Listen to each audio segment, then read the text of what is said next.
আসসালামু আলাইকুম, সবাই কেমন আছেন? আশা করি সবাই ভালো আছেন। এই দেখেন এখন থেকে ওদেরকে ভাত দিচ্ছি। দেখেন ভাত খায়, আর ওই যে আগের মতো ভুসি, ওই ফার্মের পোলট্রি মুরগির যে খাবারগুলো আসলো পুষ্টি, ওগুলো এখন দেওয়া হয় না। এখানে ভাত দিচ্ছি, দেখেন ওরা ভাত খাইতেছে। এই যে দেখেন, আর আগের থেকে মুরগিগুলো কিন্তু মাসাল্লাহ অনেক বড় হয়েছে। দেখছেন আপনারা মানে শুরু থেকেই কিন্তু আপনাদের সাথে ভিডিও আমি শেয়ার করতেছি। একেবারে প্রথমের ভিডিওগুলো দেখেন, তাহলেই বুঝতে পারবেন যে এই মুরগিগুলো আসলে কতটুকু বড় হয়েছে। এই দেখেন, শুরু থেকে না দেখলে বুঝতে পারবেন না এই মুরগিগুলো আসলে কতটুকু বড় হয়েছে। শুরু থেকে দেখলেই বুঝতে পারবেন যে এই মুরগিগুলো আসলে কতটুকু বড় হয়েছে। এই দেখেন সবগুলোই এখানে আছে। মুরগি তো আনছিলাম প্রায় 10টার মতো, এগুলো এখন আছে 9টা।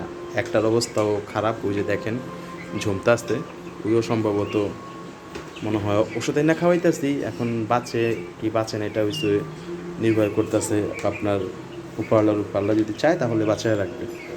ওষুধ তো খাওয়াইতেছি, তারপরেও আমার মনে হয় না যে খুব একটা লাভ হইব ওষুধ খাওয়ায়, কেন এগুলা ওষুধ খাওয়াইলে বাঁচে না।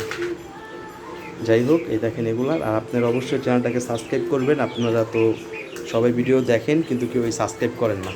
অনেকে ভিডিও দেখেন, সবাই যদি সাবস্ক্রাইব করেন তাহলে আপনাদের অনুপ্রেরণা পাই আমি আরও বেশি বেশি ভিডিও করতে পারবো। আপনারা ভিডিওটা অবশ্যই সাবস্ক্রাইব করবেন। আপনাদের সাথে সবসময় আসছি। এই মুরগিগুলো যত দিন আসছে প্রত্যেক দিন আমি আপনাদের 2টা একটা করে ভিডিও দিয়ে যাব। প্রত্যেক দিন আপনারা দেখতে পারবেন যে আসলে এগুলা কী অবস্থা, কীভাবে বড় হচ্ছে, ছোট হচ্ছে বা কী হচ্ছে, এগুলো সব দেখতে পারবেন। অবশ্যই চ্যানেলটা সাবস্ক্রাইব করবেন, আর শেয়ার করবেন, কমেন্ট করবেন, লাইক করবেন, সব দিবেন।